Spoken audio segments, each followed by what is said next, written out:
My name's Colty, and this is Exotic Jobs. Over the next few weeks, I'll be exploring Eastern Canada, finding some of the most exotic and thrilling jobs you could do for a living. We will be learning on what it takes to execute these wild professions and listen in on some of the amazing stories that have happened while these professionals were on the job. These workers' lives may seem like all fun and games, but things could take a turn for the worse if they don't execute certain steps and take precautions. There is so much that goes behind the scenes that we don't see, and that's all about the change. Let's get to it. Hey, what's up guys? Welcome back to Exotic Jobs with Colty.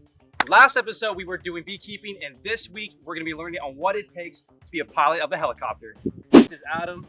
Nice to meet you. How old are you anyways? 22. 22. Our pilot's 22. That's younger than me. And how long have you been flying anyways? That's a good question. I think I've been flying for 10 years.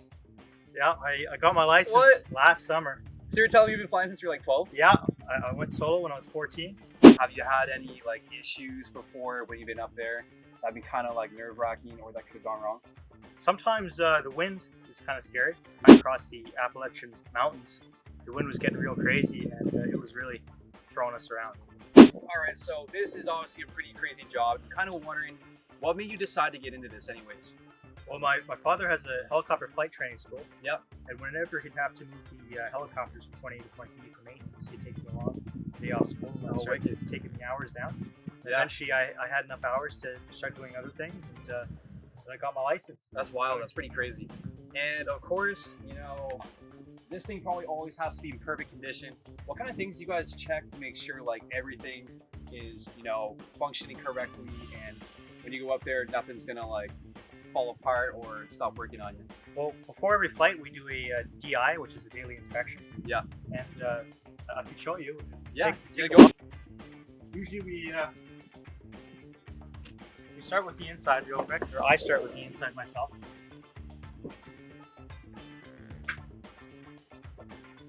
And we test the lights. If something bad happens, if it'll work, and let us know that something's wrong. So whenever I press these buttons over in there, test all the different lights, make sure that they're working.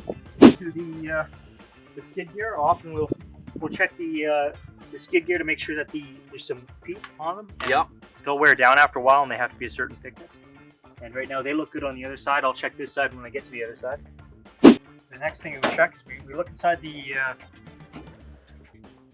engine here and take a look at all the exhaust pipes and make sure that there aren't any cracks or cracks in the structure.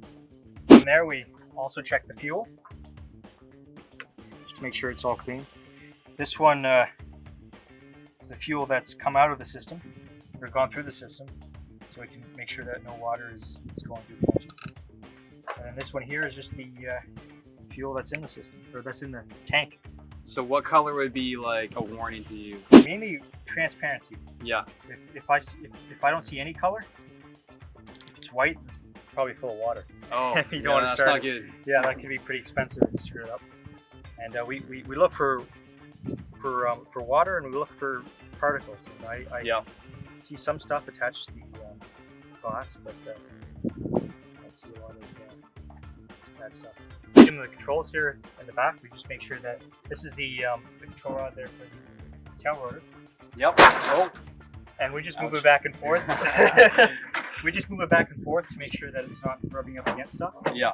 And right now it's touching this, but that's all right. It's not restricting it in any way, and it's not going to go that far anyways to wear things out. Yeah. So we'll be good. Now, how hard is it like to actually like drive one of these? When you get used to it, it's not too hard at all. Yeah.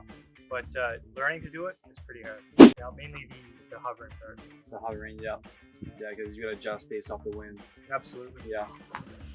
We also check, make sure there's no grass and stuff inside the system. Yeah. If there's a clunk, it means there's probably a crack in there. If it's a rain, then we're all good. It's good to know. We also have a ELT, which is short for Emergency Locator Transmitter. Yeah. If we have a crash, it'll sense the impact and automatically turn on. Oh, wow. Yeah. So it gives off the location right away and where you crashed. Absolutely, yeah. And it's always a good measure too if we do crash to which we won't. Yeah.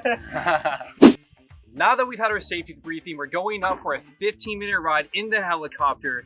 Me and Zoe have been in a helicopter once, and something tells me this one's gonna be a lot more fun than the last ride. Now, the first thing that I noticed when we took flight was how beautiful the landscapes we have here in Eastern Canada. And the second thing that I noticed when we started getting up in elevation was how windy it was in the back. Like, no joke, I thought I was gonna be sucked out of the helicopter. It was so windy. It is literally a miracle that I did not lose my hat. The other thing that you will notice is that everyone in the helicopter has headphones. Without these, it is so noisy that it would be literally impossible to communicate. Now, if any of you guys get a chance to go in a helicopter and if they ask you to remove the doors, I'm gonna have to say, keep them on. Unless you wanna see what it would feel like to stand in the middle of a hurricane, then go for it, take them off. But I personally feel like it'd be more enjoyable with the doors on. But all that aside, this was a crazy and wild experience, and I'm totally gonna do it again. The other thing that blew my mind is it only cost $60 for a 15-minute flight. So if this is on your bucket list, I would totally recommend this location. It is now one of the top 3 coolest things I've done, and I'm sure it'll meet your top 3 as well.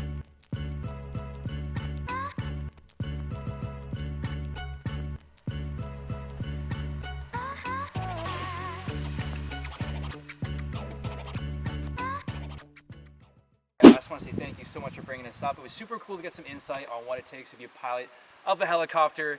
And of course, this definitely won't be my last time. I'm sure I'm going to come back. And I think you guys should come check them out as well. Now, of course, you guys do some joy rides. Some people get paid for that. How can people find you guys? You can find us at advancedheliflight.com. And stay tuned for our next episode where we're going to be jumping out of an airplane to go skydiving.